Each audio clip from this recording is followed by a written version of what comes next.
First up, she is now a published author. It is Karen Degen. Welcome. You should be on the Christmas tree. Thank you. Look at you in beautiful and green. Yeah. Congratulations, Karen. Thank you so much. So last week, finally, I think we've got an image of the cover there, heightening your happiness. You're now a published author. I am, and we won't be too salesy today because we've got a lot to get through, but happiness is a learned skill, as I've said. It's just a lot of people haven't learned it. And if your parents didn't learn it, how could they teach you? Exactly. And research has found that only 10% of your happiness has anything to do with your life circumstances. And we may need a Bible, and that's where it comes in. We need these tools, and that's where the book can actually set us on the right path. Yeah, and it's not just for those who are not happy, it's for those who are already happy and want to be even happier. We like that.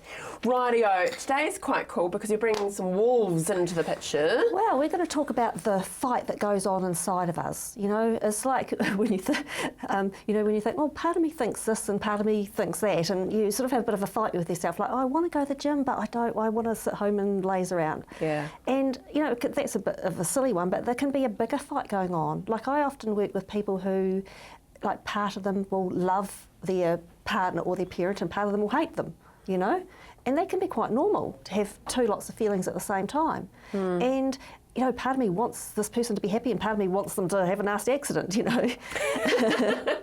Rightio, and that's the two wolves, the good, the bad, or the... you mentioned the two wolves. It's because the story I've told you before about the old Indian Cherokee chief, and he's talking to his grandson one day and he says, I've got two wolves that live inside of me and they're always fighting. And he said one of them's bad and it's angry and it's resentful and it's greedy. And he said the other one's kind and generous and grateful and loving. And he said they're always fighting. And the wee boy thinks about it for a minute. He said, well, which one wins? The one I feed. Wow. Yeah. Now we've all got those parts. And how we feed those parts is with our thoughts, with our words and with our actions. I'll give you an example of that. Like, I used to always say, and I caught myself doing this, I used to always say, patience isn't one of my virtues, because it's not. No, exactly. But I thought, well, which wolf am I feeding whenever I say that? The more I say it, the more I'm feeding the part of me that is not patient. And, when you're not patient, you can be a bit snippy, you can be, it's not so nice. It's my default setting, but it's not who I want to be.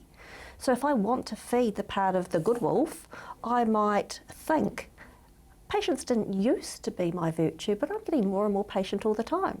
Because if I think something like that, I'm feeding the part of me who I want to be. And every time I take a moment and just relax and don't let things bother me, then I'm feeding the good wolf, I'm feeding the part of me I want to be. We've all got these default settings that aren't so good.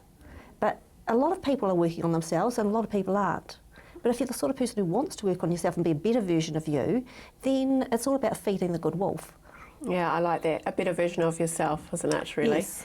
So what are some tips we can take away to actually, if we're acknowledging that, I'm actually behaving like the person I don't want to be? Well, the tip is this. You need to be clear about who you do want to be. So write a list, get a pen and a paper, write down the attributes of the person that you want to be. Like, I want to be kind and loving and patient. Sometimes I'm not all of those things, but that's who I want to be. Now, so write it down and look at it every day. If you don't have it in your mind who you want to be, you'll never make that choice to feed that wolf. And do the goals need to be realistic though, Karen?